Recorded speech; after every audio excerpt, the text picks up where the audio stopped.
Hello, vítejte pri dnešnom vlogísku. Ideme k psíku, akurát tu prišiel ku mne Múrko. A idem ďalej. A som sa vám chvíľku.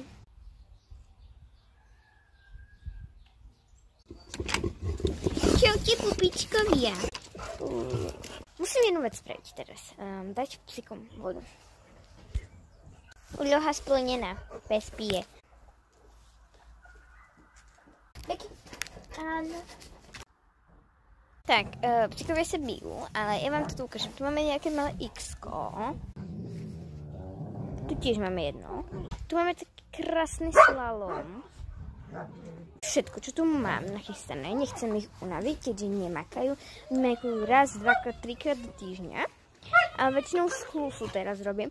Už majú svoj vek, tak ich nechcem preháňať, ale zase tým, že majú aj vek, ale aj sú vo forme, tak by som chcela, aby boli stále vo forme, nejak z klusu, z svalu a nemám tu nachystané kavalety, preto chcem použiť tieto kvázi sudy. Tak ideme na to.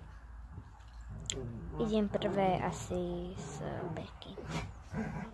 Takže tu mám čistenie, Bekinku si očistím.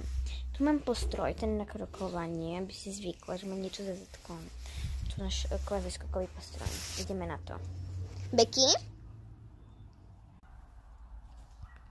Teraz som mi kvázi ukázala, čo je vlastne podchvostník, že sa ho nemusí bať. Idem ju vykrkovať. Keď som dotrénovala, ešte ju odstrojíme. A to vlastne vidíte v tom šorte Beky. Tak idem, pozrite, ju odstrojiť.